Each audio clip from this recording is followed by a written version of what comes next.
Okay, welcome back everyone. Lovely to see you all again.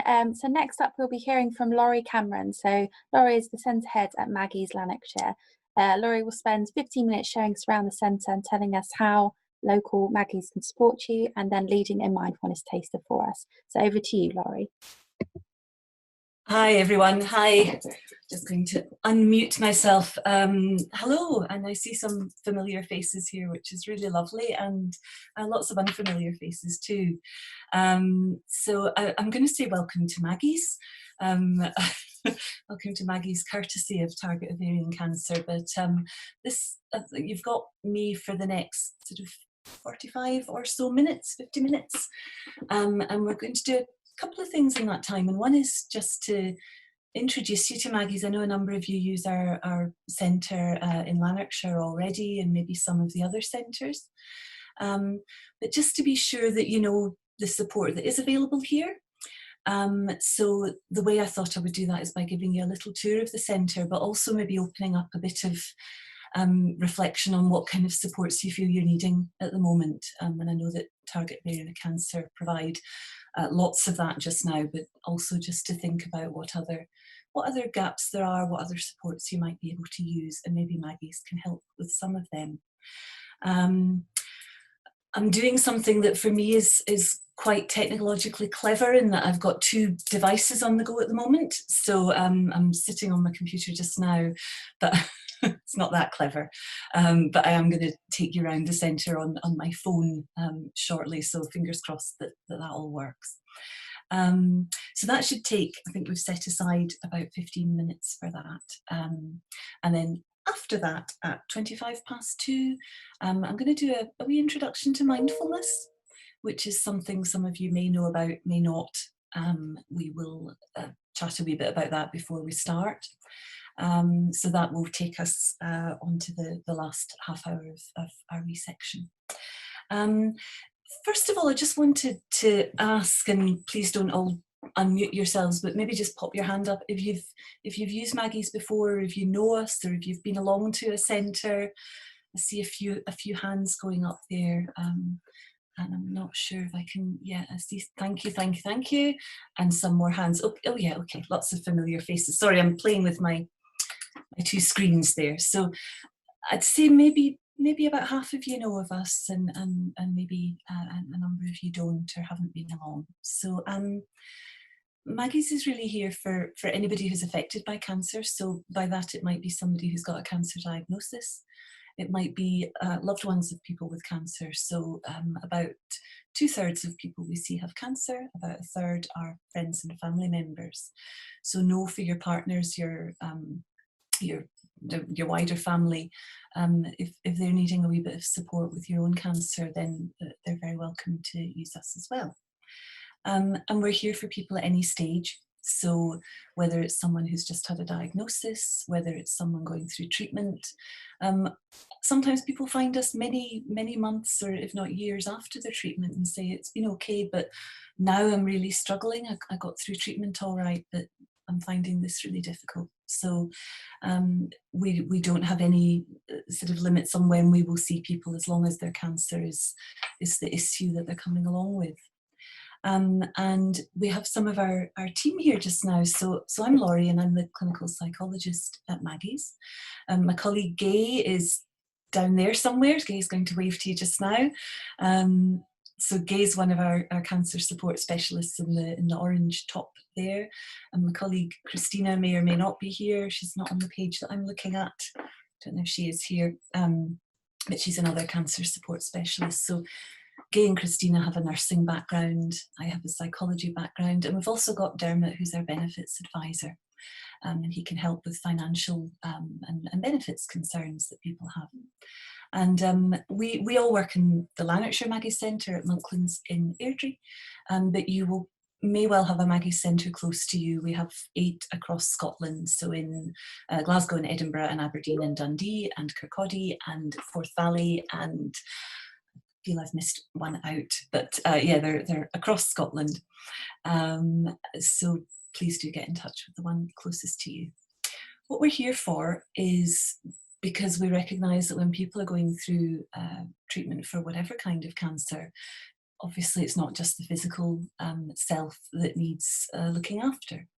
And while the NHS does clearly an amazing job at treating and diagnosing and supporting people in that way, there's a whole huge part of everybody's lives that are affected by cancer that's not just physical.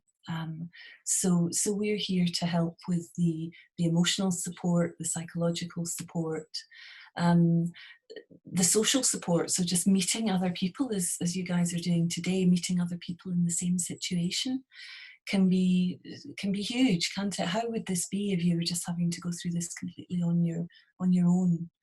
And we can also help with the practical stuff as well, whether that's financial or sometimes answering questions that people don't always feel they have the time to discuss with their clinical team, or just they feel like it's not important or they'll ask it next time. So we've got the space and the expertise to do that.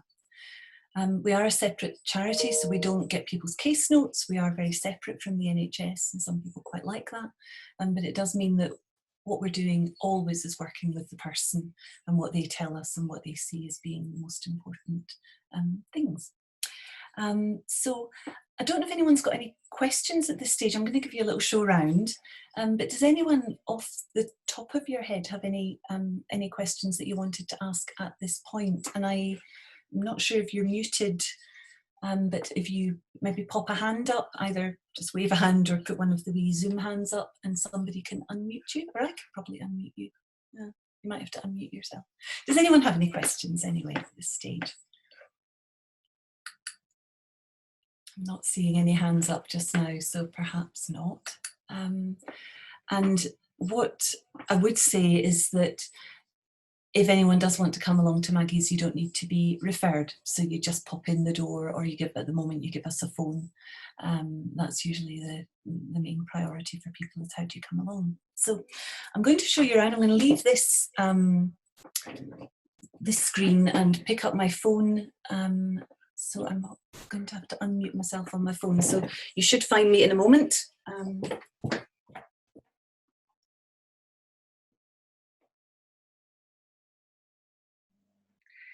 There we are. So I'm going to shut that door over and we'll get a bit of feedback. So I'm hoping you can see me okay now. And welcome to the centre. So this is our kitchen table here. And when anybody comes along to Maggie's, the first thing we do is welcome them to the kitchen table. Maybe not so much nowadays, but nowadays things are more done by phone and by Zoom. However, usually if you come in the door, we'll have a cup of tea in our kitchen here. And so I'm just going to go and shut a door over because I'm getting a wee bit of feedback. There we are. So one of the things that people describe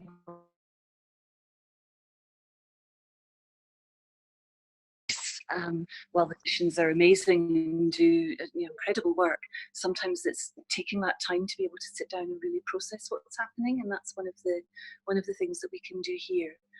So usually what happens at our front door, which is here, is somebody will just walk in the door. They've maybe had an appointment at the hospital. They've maybe just been talking with family and saying, actually, we could use some advice or some support or some guidance, and they'll just walk in the door here. We've got a lovely courtyard outside, and one of the amazing things about all the Maggie's centres is you really can't see the hospital from the centre, so we're quite hidden and tucked away, but also quite close to the hospital as well, so it's easy for people to come and find us. And when people come in, there is that little moment of just kind of taking a breath, just settling down a wee bit. This, as you can see, is a bit like coming into somebody's, really lovely home. It's not clinical at all. And usually we would sit down with you here and just start to chat about what's happening, what your worries are, and look at how we can best help with that. And we see people as quickly as we can, as soon as they walk in the door, see people for as long as they need to come along as well. So there's no limit to, you can only come a few times. We sometimes see people for years for support. Sometimes someone just comes in once or twice. And everything that we do is free. There's no charge for anything that we do. So I'm going to walk you along here, taking you back through our kitchen and into the room where we do a lot of our work. So this is our, rather unimaginatively call it our big room, but this is where we have most of our groups and our workshops. And I'm just going to walk you down here. You can see we've got a couple of lovely comfy seating areas, and within this room we see people for lots of different kinds of support. So in normal times, this is where we would have our ovarian cancer support group. This is where we have groups for lots of different cancers, but also for all the common issues that people experience with cancer, whether that's managing stress, whether it's coping when treatment is finished, support for friends and family members, support with what we call, sometimes people call it chemo brain, but a sort of mental fogginess that people sometimes experience when they've had cancer or they've had cancer treatment, sort of cognitive problems that can happen then.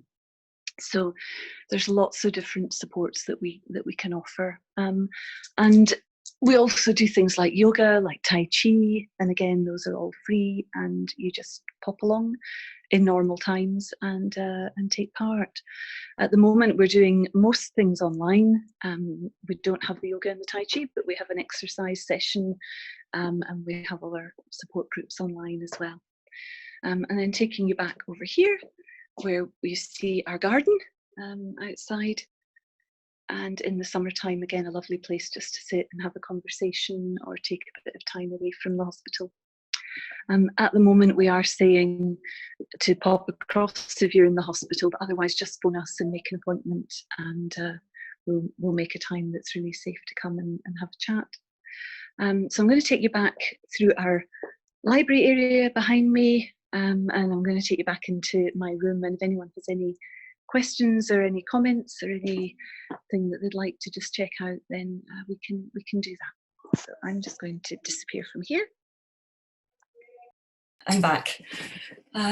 So yeah, does anybody have anything that they wanted to ask? I don't know if that was helpful at all, or if anyone has any questions. I'm scanning to see if anyone's got a hand up. What I would say, this maybe isn't always the easiest forum, but if anybody feels that they would like to have a chat about what I've talked about, anything I've mentioned, please just give us a ring. If you go online and look at the Maggie's Lanarkshire webpage, you'll see our phone number. It is 01236 771199, and just give us a call. We're all here. We're all here just now. Okay. I'm going to stop there for just now because I'm conscious of time, and maybe move on to the next bit. I'm looking at Lizzie. Is that okay, Lizzie, if I just plough ahead? Or yeah.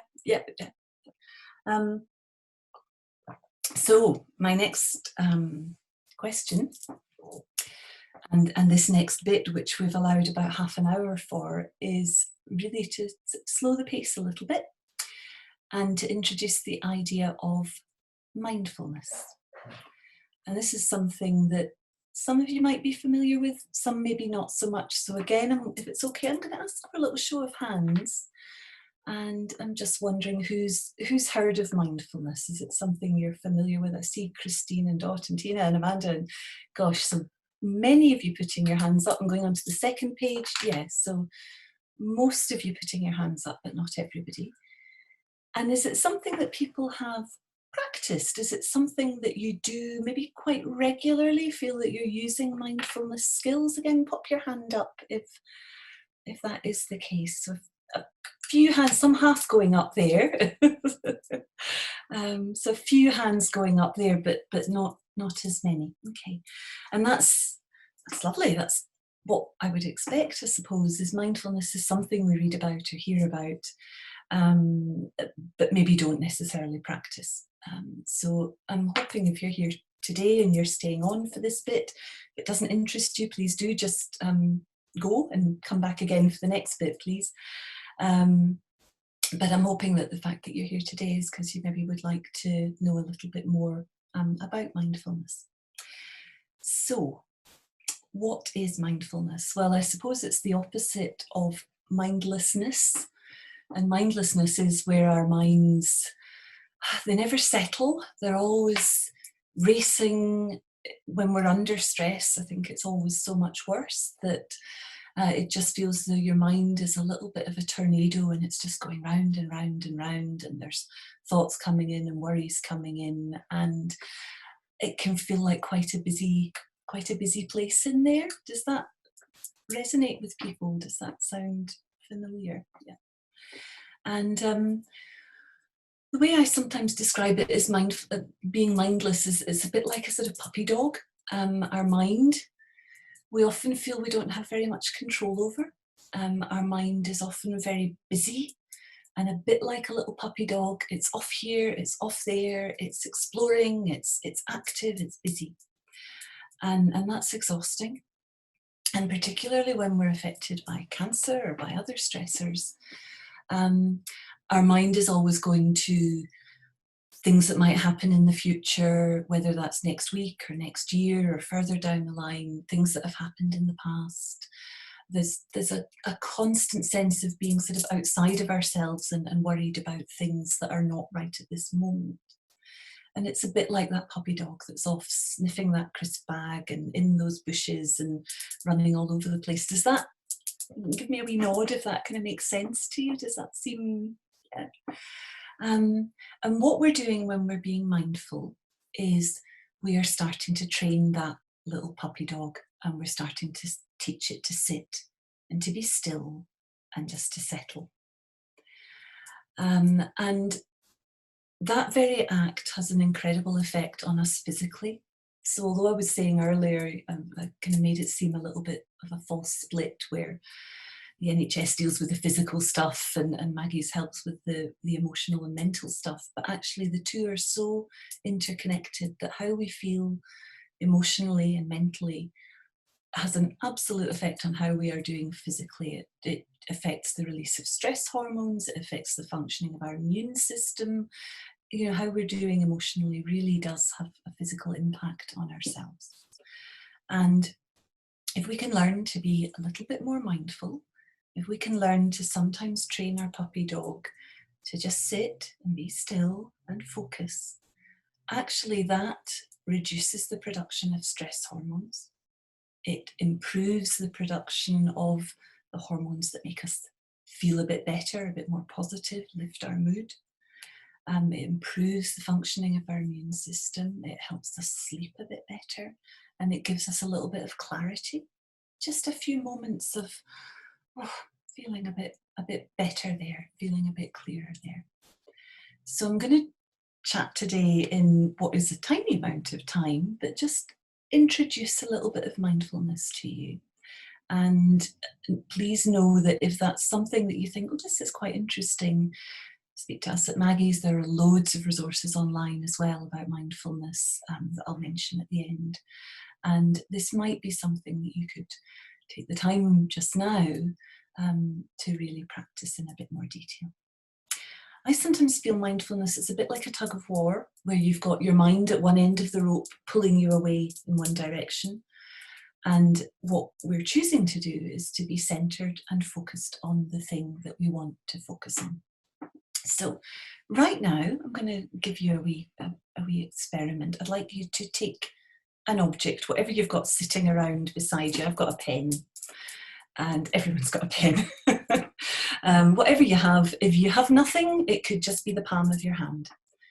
And all we're going to do is be mindful of our pen or our phone or whatever we have. If it's your phone, Amanda, turn it backwards so you're looking at the back of it, because we don't want to be too distracted by it. Wondering what objects everybody has. So it's something that's not going to be too distracting. We're not going to see notifications going off, and we're just going to focus. So just settling ourselves into our chair, and that means, you know, just allowing yourself to be heavy, but we're sitting quite upright. We're not doing a big relaxation here. as we do that, you'll notice some thoughts going through your mind. Maybe you'll notice this is a bit silly, or everybody's going to be watching me, I've not got a very good object. You might notice a thought or a judgment, and that's really interesting. And then we're just going to set that aside, and we're just going to focus on our pen / phone / whatever we've got. And just start noticing it. Just start noticing what you see, what colour it is, and your object might be a few different colours. Might have writing on it. It'll have different ends. If it's a pen, it'll have the clicky thing and the point at opposite end.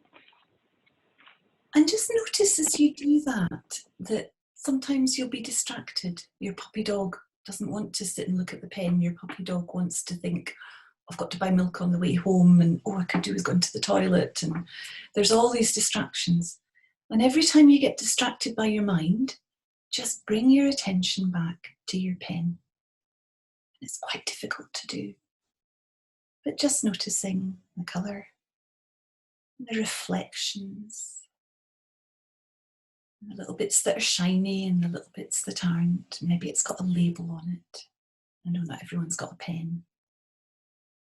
And just really trying to hold that focus on your object.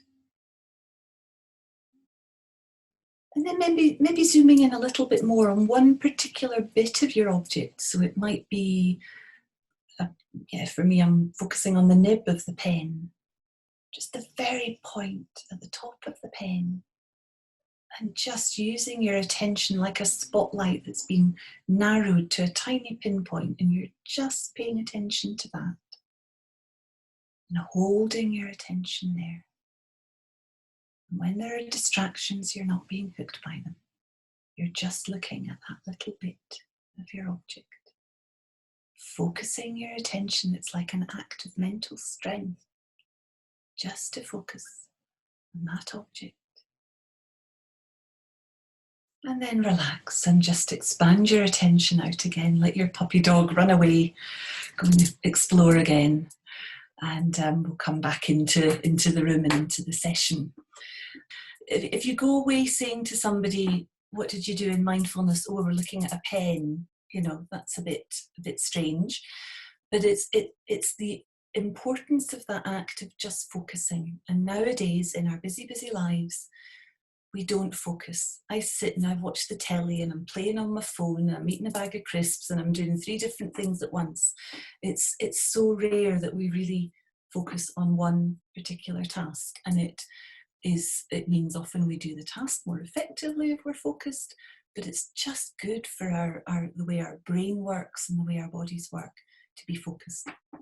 And it's incredibly difficult and challenging. So it's a bit like you have to hold a piece of paper out at sort of arm's length for a little while. That's really easy. It's very light, it's not difficult at all. But if you have to hold that piece of paper out for 5 minutes or 20 minutes, it becomes really, really difficult. And it's the same thing with keeping our minds focused. Easy for a few seconds, very difficult to do for longer. However, we do a wee mindfulness session here every once a week, and people describe in that to begin with it was really difficult. But actually, when I started coming every week, it got easier. It gets easier just to slip into being focused. And there's so much I'd like to cover, and I know we don't have long today, but what I'd encourage you to do is to start using a little bit of mindfulness more often when we're going through our daily stuff. So one of the lovely things about mindfulness is it doesn't actually have to take any extra time. So you can take a few seconds, as we did there, and you can just really look at an object that you're using. It could be the palm of your hand. It doesn't have to be anything special. You could also try and be more mindful, more focused, going about your daily tasks. So washing the dishes, I was just on a group earlier on, and somebody in there was saying they'd been a bit more mindful washing the dishes. So it might be that you're noticing the smell of the washing up liquid, the sound of the dishes clattering, the feeling of the warm water on your hands. But rather than washing the dishes and worrying about lots of things, just keeping that real focus there, so that your mind, your puppy dog isn't going away, your puppy dog is focusing on washing the dishes and just paying attention to what you're doing just now. Having a shower, cleaning your teeth, watching TV, but in a really focused way, going for a walk in a really mindful way where you're not talking, you're not on the phone, you've not got headphones in, you're just noticing what you can around you. And with the pen, we were really just talking about what we could see. But we've got other senses as well, haven't we? So you could shut your eyes and you could just feel what the pen is like and all the things you notice that you wouldn't normally notice with your sense of touch. Or you might listen to something, or you might, if it's, sometimes we can do it with food and you can be tasting something. We sometimes do a mindful meditation with maybe a strawberry, and you take half an hour to eat that strawberry, but you really notice it and appreciate it and are aware of it in a way that we wouldn't normally be. I say strawberry, to be honest, it's usually a quality street or a after 8 or something, but the same applies. I wanted to, so that's being more mindful in general, not letting this puppy dog go all over the place, but having the fundamental idea here is that we have some control over our minds. And often we feel that we don't control our minds. We feel they control us. And it can become a bit like that. Oh, my mind was going here, my mind was going there. But actually beginning to recognise that we can decide where our minds go. And if they're going to places that are not helpful, if they're going round the hamster wheel of worries and things that we're just not finding a resolution for, sometimes we can choose not to go there, and it's actually more therapeutic, more beneficial to just focus on the present and on something neutral that's happening right now. And we can control our mind. We don't have to just do what it wants us to do. We can say stop, and we can come back, and we can spend 5 minutes staring at a pen, but actually that's really useful and therapeutic. So that's mindfulness. There is a more focused even form of mindfulness, which is doing a wee mindful meditation. And I was going to take just a few minutes today and do a little bit of a mindful meditation. The idea of meditation is, as we've said with mindfulness, it's about having a focus. But when we're doing a mindful meditation, the focus is going a little bit deeper. And for some people, it might be focusing on a word. So sometimes people maybe focus on the word or a sound or something. But in mindfulness, generally, it doesn't have to be a spiritual thing or a religious thing at all. It can just be about that training the puppy dog, focusing the mind. And the most common thing that we start off focusing on is something that we have with us all the time, and it's not a pen. It is our breath. So if we're doing a mindful meditation, we often start off just focusing on our breath, and that's what we're going to do just now. This is different to a relaxation. So if you've done relaxation before, when we relax using the breath, what we're trying to do is to slow down the breath and to deepen the breath. In a meditation, a mindful meditation, we're only using the breath as a focus. So it almost doesn't matter what's happening with the breath. That is simply the focus of our attention, just like the pen was, just like the words of a hymn might be, just like looking at the trees outside the window might be. It's just a focus for our attention. So what we're going to do here is, if you feel okay to close your eyes, please do, because that helps us focus on our breath a bit more. It is really weird on Zoom, but I promise, I hope we're not all sitting staring at each other. I will close my eyes as well. I'll be honest, I'll open them occasionally just to make sure you've not gone away. But if you feel okay, just close your eyes. Again, sitting in the chair nice and upright. We're not going into a deep, relaxed state, but just sitting nicely upright. You could even be cross-legged on the floor, but I'm not suggesting you do just now. And sometimes it's nice to sit with your palms upwards. So I don't know if you can see me, but sort of if my palms were on my lap, just having your palms upwards on your lap, so that they're rested, they're supported on your lap, but they're pointing up towards the ceiling, so we're not fiddling with our fingers and being distracted by our palms. And what this does is just signals an intention to the mind that now I'm going to focus. And it won't work the first time, but if you do this every time you meditate, then that intention will become apparent to the mind that now I'm going to focus. And we're just going to focus on our breath. And just start noticing your breath. Just start noticing your breath coming into your body and leaving your body. And your breath might be a bit all over the place just now, that's fine. We're not actually trying to change the breath here. We're simply using it as a focus for our attention. And you might notice your mind coming up with some thoughts. You might notice a judgment. Oh, you're rubbish at this, or you're breathing too fast, or I don't know, you've got a pain somewhere. You know, your mind will have some commentary. It always does. But we're not going to pay attention to that. We're just going to keep our attention on our breath. And just notice where your breath is most apparent in your body. If you feel it in your chest, your tummy, your shoulders, down your back, in your nose or your mouth. And at every point in the breath cycle, it might change. Things are always changing, aren't they? So we might notice our breath in different places at different times. Again, your mind will probably have some comment on that, but just set it aside and focus your attention on your breath.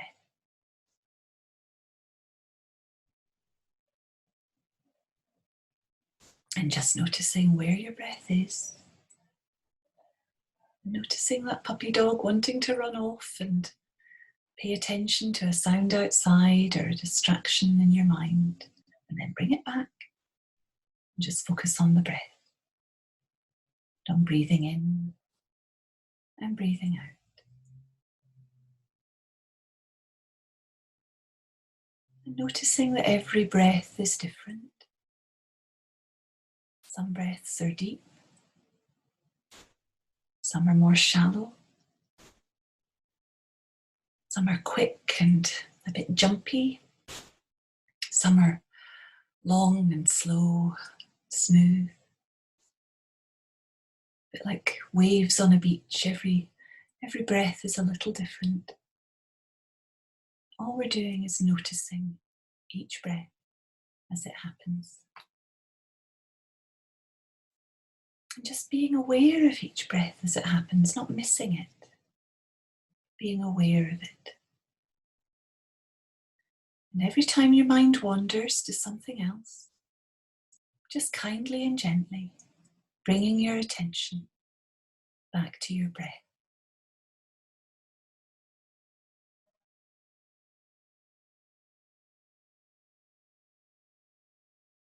Using that breath as a focus for our mind. Sometimes it can help to keep that focus if you do a bit of counting. So counting 1 as you breathe in and 2 as you breathe out. 3 for in, 4 for out. Just as far as 10. And then going back to 1 again. And that can help us just keep our focus on our breath.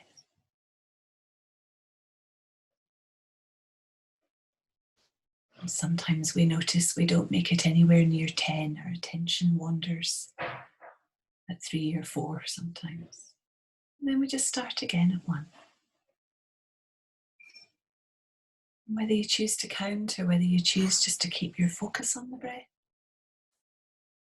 every time your mind wanders, just kindly and gently bringing your attention back to your breath. Waves on a beach, every breath different.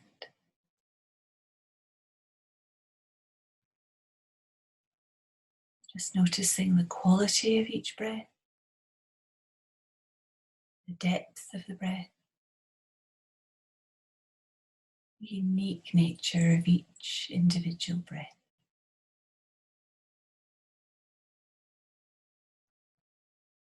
And then beginning to relax our attention on the breath, to let our puppy dog off its leash a little bit, to focus our attention a little more widely. So we notice our body in the chair again. We notice our hands and our lap. And when we feel ready, we're able to open our eyes and bringing ourselves back into the room. Okay, so I'm saying obviously, but the reason many of us do this is because it does help to calm us. It's something that takes a lot of practice to get that to that calm place quite quickly. But even if you're left feeling fairly neutral, it is just a little bit of time when you're just really focused and you can clear some of that swirling and let things settle and maybe see how you feel having done that today, if that leaves you a little bit clearer in the head as you go on. And usually for people, they will notice the breath or whatever the focus is, the pen, but they'll also notice their mind going away. And what happens over time is we get better at bringing our minds back. Oh, it's gone again, bring it back. It's gone again, bring it back. And we get that control that we maybe didn't feel we had before. I'm going to stop shortly because that is nearly 5:02, but I hope that's been helpful. Please know you have not sort of done mindfulness, that it really is an introduction, and we do it every Friday. I do it every Friday on Zoom.